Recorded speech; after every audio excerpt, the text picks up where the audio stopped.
After 6 long preseason hockey games, the regular season for the Toronto Maple Leafs gets started on Wednesday. 7 p.m. puck drop at Scotiabank Arena between the Leafs and the Montreal Canadiens.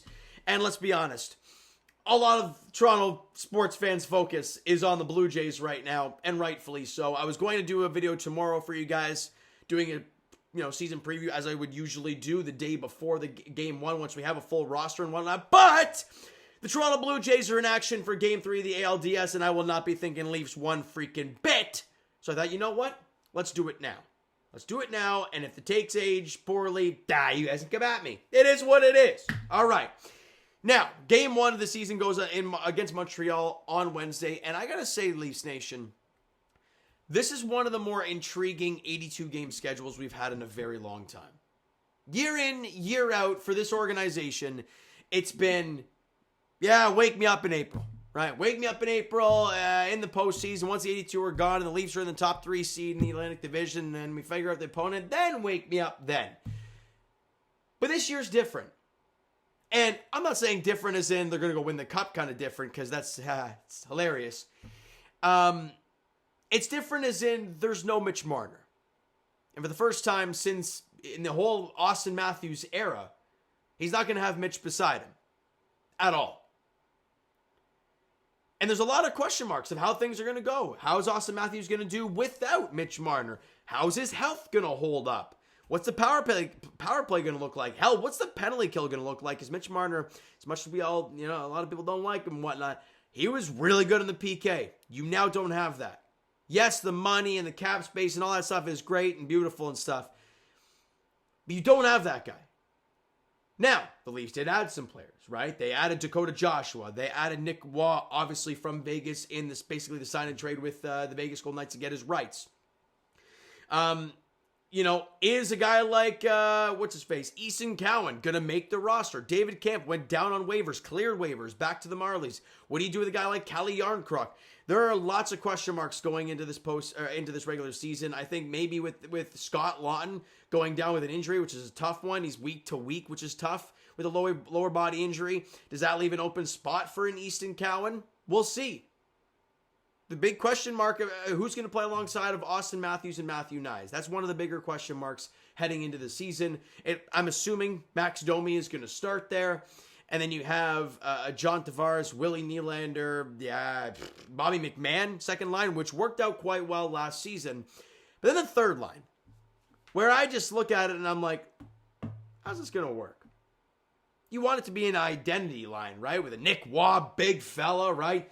How big's Nick Waugh? 6'4"? Yeah, 6'4", 201, big center. And then you got on his wing, you got Dakota Joshua, who's 6'3", 206, big fella on the wing. Great. Then, they're, at least in one of the games, they're playing alongside of Matias Maccelli, the 5'11", $185 passing winger. I don't know how that's going to work. Is that maybe a spot for an Easton Cowan? I don't know, but then in that case, well then what's Matias Maccelli doing on your team? So I have no clue how this is going to go. What happens with Nick Robertson? I'm looking at the names here. We obviously know Steven Lorentz is going to be on the fourth line wing. Just put him there as per usual. Let him do his job as he always does and is outstanding doing it. The lines are going to be an interesting thing. And I think Craig Berube, it's going to take some time. Not having Mitch Marner, it throws everything into a flux, as you'd expect. Losing one of the top players in the National Hockey League in the regular season, it's going to change things. It most definitely is. But you got to figure it out. And this team, I think, is good enough that they'll be able to survive the October and November kind of figuring out process and then hit the ground running, hopefully. Goaltending-wise, we all know what it's going to be, right? Anthony Stolarz getting the cage until Joe Woll returns, whenever that may be. I think James Reimer got released from his tryout. Yeah, he was cut loose from his PTO. It didn't look great in that one game against Detroit, and they're like, this is a good story. See you later, Rhymes. So Dennis Hildeby will be backing up Anthony Stolarz on opening night. And on the back end, we obviously know how it's going to go. It's probably going to go very similar to what it looked like last season of Riley and, it was Riley and Brandon Carlo to start the season. You have OEL and Simone Benoit on your bottom six. And obviously, your middle four of Chris Tanev and Jake McCabe. I assume that's going to be the top six, right? Game one of the season as per usual. And with Anthony Stolarz in the cage, I feel very confident on the back end and in the net. Question is, as always, is Anthony Stolarz going to stay healthy? And a guy like Chris Tanev, like, as much as we all love him, we expect him to just kind of be himself. He is 35 years old, so let's just hang on. Let's not get too excited about it. But the real question marks are going to be up front. How are the lines going to work? How is it going to mesh? Let's be honest. Where's 34 going to be? Austin Matthews, we obviously know how last season went for him. A big-time down season. Look, 78 points in 67 games. Not a bad season by any means. But when you score 69 goals, 40 goals, 60 goals, 41, 47, 37, and 34, this is the lowest goal total of his career was last season. Now, point total is still fine, 78 points. But we obviously know never scored in a Game 7. We've all heard this stuff. The shot last year wasn't great. It was one of his lowest shooting percentages of his career. His 40-goal season 2 years ago was his second lowest at 12.2% shooting percentage. He was at 12.6% last year.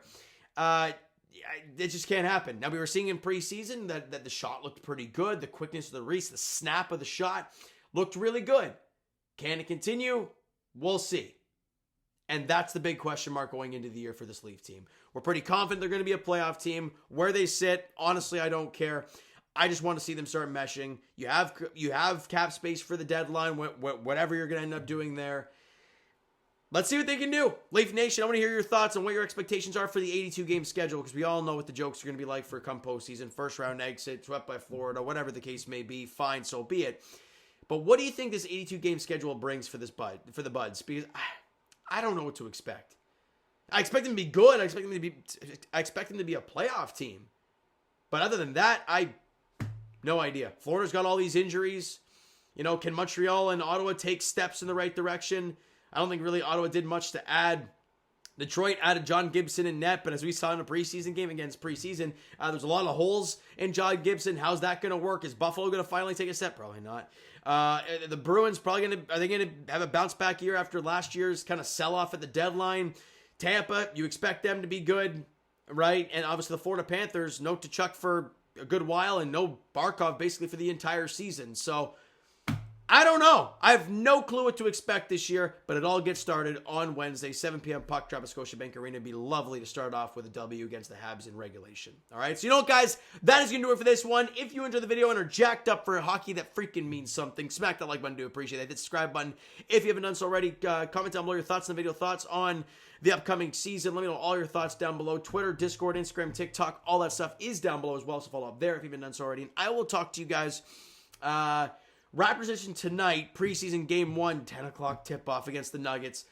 Jays edition, of course, tomorrow, game 3 of the ALDS against the Yankees in the Bronx. And for the Toronto Maple Leafs, game 1 of 82 goes on Wednesday, 7 p.m. puck drop there. Thank you so much for listening and watching. I hope you enjoyed the video and are ready to get going. We'll talk to you guys then.